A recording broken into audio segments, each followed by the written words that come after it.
Ce fut une nuit froide et brumeuse le 4 juillet 1969, exactement à 21h45 dans la paisible ville suburbaine de Benicia, en Californie. Le craquement des feux d'artifice résonnait encore dans l'air alors que 16 ans, David Faraday, et sa 17 ans, Betty Lou Jensen, gisaient paralysés dans leur voiture, brutalement abattus et poignardés à mort sur une route déserte de rencontres amoureuses. Les cris de la copine de Betty, Darlene Ferrin, qui assistait horrifiée du côté conducteur, hantent encore son esprit à ce jour.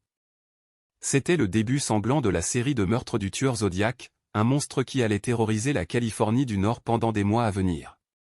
Le son des tirs d'armes à feu et des pneus qui crispaient serait gravé à jamais dans les mémoires de ceux qui avaient assisté à ce crime odieux. L'air nocturne était lourd de l'odeur de terre humide et de feuilles pourries alors que la voiture de Faraday, une Chevrolet Impala de 1966, dérapait dans un fossé, ses phares brillants comme deux yeux de chouette sur les corps sans vie de Faraday et Jensen. Le sang éclaboussait le siège avant et le coffre, une macabre exhibition de la violence qui s'était déroulée quelques minutes auparavant. L'intérieur de la voiture était un désordre de vêtements jetés, de collations jetées et de restes brisés de leurs projets pour la soirée. La lune projetait une lueur étrange sur la scène sanglante, comme pour mettre en évidence les profondeurs les plus sombres de la dépravation humaine. Dans la distance, les rares éclats de feux d'artifice pouvaient être entendus, un contraste saisissant avec le sentiment de terreur qui s'abattait sur la route déserte de rencontres amoureuses. Betty Lou Jensen était affalée contre la porte du passager, ses yeux figés dans la terreur alors qu'une blessure mortelle venait de percer son thorax. Ses vêtements étaient tachés de sang, et une large entaille sur son cou semblait se déplacer dans la faible lumière de la lune comme une langue de serpent. David Faraday, son compagnon pour une nuit qui devait être remplie de rire et d'excitation, gisait immobile et sans vie derrière le volant, le moteur toujours en ronronnement avec une intensité macabre. La vitre du côté conducteur était brisée, un morceau de verre pointu en saillie comme un accueil macabre du noir. Son avenir prometteur était maintenant rien qu'un coquillage vide et creux, rempli de balles. Darlene Ferrin, la seule survivante de l'attaque initiale, était figée sur le siège conducteur, ses yeux toujours écarquillés par l'horreur alors qu'elle assistait à la scène se dérouler devant elle. Elle se souvenait avoir entendu le son inconfusable d'un fusil qui était chargé, suivi des mots glacés et calculés, « Je vais vous tuer ». Les mots lui firent froid dans le dos alors qu'elle comprenait que Faraday et Jensen étaient les premiers d'une longue série de victimes du Zodiac. Elle se souvenait avoir vu une silhouette dans un manteau noir et un chapeau à visière qui s'enfuyait à la vitesse de l'éclair, laissant derrière elle un sillage de destruction et de désespoir. Mais qu'avait-elle vraiment vu, et à quel point était-elle précise ses souvenirs de l'identité du tueur? L'affaire du tueur en série Zodiac est l'une des affaires les plus notoires non résolues de l'histoire criminelle américaine, et au centre de tout cela se trouve un homme qui demeure enveloppé de mystère. Son nom est Arthur Lee Allen, mais son alias est plus infâme, le tueur en série Zodiac. Né le 18 mars 1933, Allen vivait à Vallejo, en Californie, une petite ville côtière dans la région de la baie de San Francisco. Il épousa sa fiancée de l'école secondaire, Patricia, en 1957, et ils eurent 2 enfants ensemble. Selon toutes les apparences, Allen semblait être un membre normal, voire sympathique, de la société. Allen travaillait comme gardien d'école à une école locale, et ses collègues le décrivaient comme affable et facile à vivre. Il était connu pour être un peu un solitaire, mais ses amis et sa famille semblaient l'accepter pour qui il était. Allen était un pêcheur averti et aimait l'extérieur, passant souvent son temps libre sur les eaux voisines. Il était également un peu un homme de famille, et son amour pour ses enfants était sincère. Malgré son extérieur rugueux, Allen semblait avoir un certain charme qui faisait que les gens voulaient bien l'aimer. L'une des raisons pour lesquelles Allen est si difficile à localiser est en raison de sa vie ordinaire semblable. Il avait un emploi stable, une famille aimante et une passion pour l'extérieur. Mais c'est précisément cette ordinarité qui rend sa transformation en tueur en série encore plus énigmatique. Certains ont supposé que Allen était un psychopathe, masquant sa vraie nature derrière un masque de normalité. D'autres ont souligné que le comportement d'Allen était erratique et parfois violent, même avant que les meurtres ne commencent.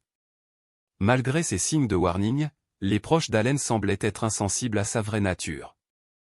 En creusant plus profondément dans l'affaire, nous explorerons les mois précédant le premier meurtre, lorsque le comportement d'Allen devint de plus en plus erratique. Quelque chose changeait en lui, un changement qui le mettrait sur une voie de destruction et de terreur.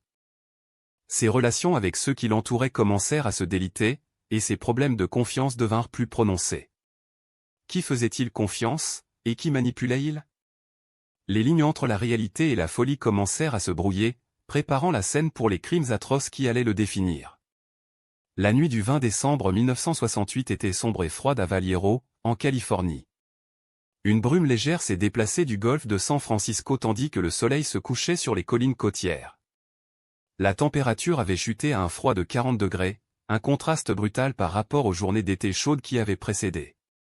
Les résidents du quartier tranquille du parc Blue Rock Springs se préparaient à passer la soirée, ignorant l'horreur qui allait se dérouler. Dans le même temps, un jeune couple se garait dans le parking du parc, préparant la scène pour une rencontre tragique. C'est tout commencé lorsque David Faraday et Betty Lou Jensen, tous deux 17 ans, se sont garés dans le parking du parc Blue Rock Springs. Ils avaient été en date, et il était tard. Alors qu'ils étaient assis dans l'obscurité, ils ont soudainement entendu un grand bang, et une balle a traversé la vitre du côté conducteur. L'assassin avait ouvert le feu, brisant la calme de la nuit. Le couple a frénétiquement essayé de s'échapper, mais il était trop tard, ils étaient pris dans une pluie de balles. L'assassin avait décidé de tuer, et il ne s'arrêterait à rien. Les premières balles ont été tirées à 22h30, brisant la paix de la nuit. David Faraday a été touché à la poitrine, et Betty Lou Jensen a été touchée par une balle. Le couple a essayé de s'échapper, mais l'assassin était infatigable, tirant de multiples balles qui ont traversé l'air nocturne. Alors que le couple essayait désespérément de s'échapper, l'assassin a continué à tirer, ne laissant aucun doute sur ses intentions. Le son des tirs d'armes à feu a échoé dans le parc, terrorisant tout le monde qui se trouvait à proximité. Le plus choquant de ce crime est le fait que l'assassin, après avoir tiré sur le couple, est simplement rentré dans sa voiture et a conduit sans même s'arrêter pour vérifier ses victimes. Cet acte hardi deviendrait un marqueur de la méthode du tueur du Zodiaque. Le fait qu'il n'a laissé derrière lui aucune preuve, aucune empreinte digitale et aucune ADN aurait poursuivi les enquêteurs pendant des années.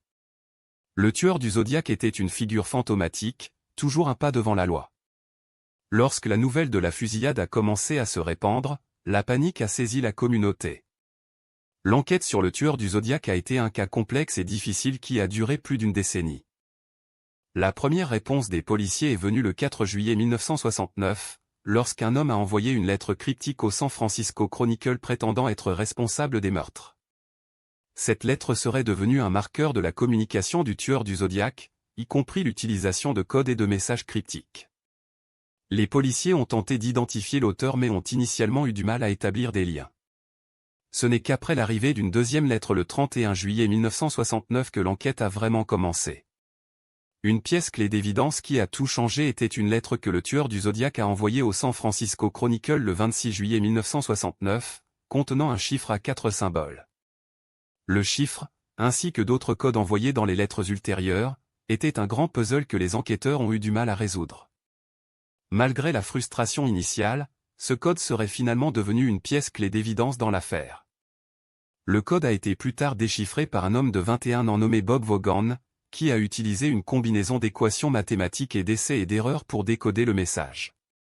Ce tournant a conduit les enquêteurs à croire qu'ils étaient sur le point de capturer le tueur du Zodiaque. L'un des principaux suspects dans l'affaire du tueur du Zodiaque était un homme nommé Arthur Lee Allen, qui a été identifié en tant que suspect principal en 1974. Allen était un condamné pour agression sexuelle sur mineur et avait une histoire de comportement violent, ce qui le rendait un candidat fort pour le tueur du Zodiaque.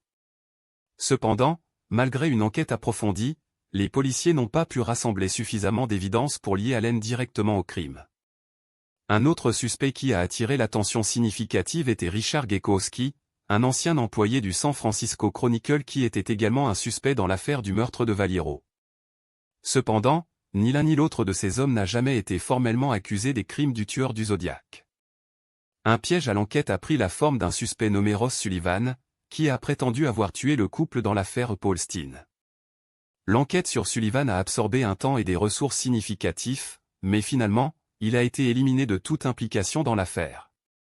Cette diversion a prouvé être coûteuse, car elle a gaspillé des mois de temps précieux qui auraient pu être utilisés pour poursuivre d'autres pistes.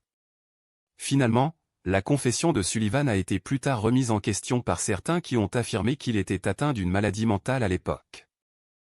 L'enquête sur les allégations de Sullivan a encore plus embrouillé les eaux et a rendu encore plus difficile de capturer le vrai tueur du Zodiaque. L'enquête sur le tueur du Zodiac, un cas qui a échappé à la police et aux amateurs de crimes réels depuis des décennies, a révélé une surprise. En 2020, une équipe de chercheurs de l'Université de Californie à Berkeley a découvert une lettre critique écrite par le tueur qu'ils croient pointer vers un suspect inattendu. Ce suspect n'est pas un choix aléatoire de la rue, mais plutôt un homme qui faisait partie de l'équipe d'enquête initiale. Les chercheurs affirment que cet homme, un ancien policier, se cachait en pleine lumière, et son implication dans l'affaire a des implications importantes. La découverte a laissé de nombreux membres de la communauté des crimes réels bouleversés et ont soulevé plus de questions que de réponses. La lettre, qui a été précédemment ignorée par les enquêteurs, contient un code critique que les chercheurs croient pointer vers l'identité du suspect. Selon les chercheurs, le code est une série de messages critiques qui, lorsqu'ils sont décodés, révèlent le nom du suspect et un motif possible pour les meurtres. Même si certains ont remis en question la légitimité de la découverte, d'autres croient qu'elle contient la clé pour résoudre l'un des cas les plus célèbres de l'histoire américaine. L'implication supposée du suspect dans l'affaire du tueur du Zodiac soulève des questions sur la corruption policière et les couvertures. Si c'est vrai, cette révélation pourrait renverser la totalité du récit de l'affaire et éclairer de nouvelles lumières sur les meurtres. Le verdict sur l'affaire du tueur du Zodiac reste un cas froid, avec l'identité du suspect toujours inconnue. Cependant, la nouvelle révélation a déclenché une nouvelle enquête sur l'identité du tueur. Les officiels de la police ont confirmé qu'ils réexaminaient les preuves et révisaient l'alibi du suspect. Même si certains ont exprimé le scepticisme à l'égard de la découverte, d'autres croient qu'elle pourrait être la clé pour résoudre l'affaire. L'affaire continue d'être une source de fascination pour de nombreux, et la nouvelle révélation a injecté une vague de nouveaux intérêts dans l'histoire. Les principaux acteurs de l'affaire du tueur du Zodiac, y compris le suspect et les enquêteurs, ont tous poursuivi leur vie. Le suspect, s'il est bien celui qui est responsable, a vécu une vie calme, libre de soupçons. Les enquêteurs qui ont participé à l'affaire originale ont parlé publiquement des défis qu'ils ont rencontrés pour essayer de résoudre l'affaire. Beaucoup d'entre eux ont exprimé la frustration et la déception que l'affaire n'a jamais été résolue. Malgré le passage du temps, l'affaire reste un rappel des difficultés de résoudre des crimes et de l'importance de la persévérance et de la détermination.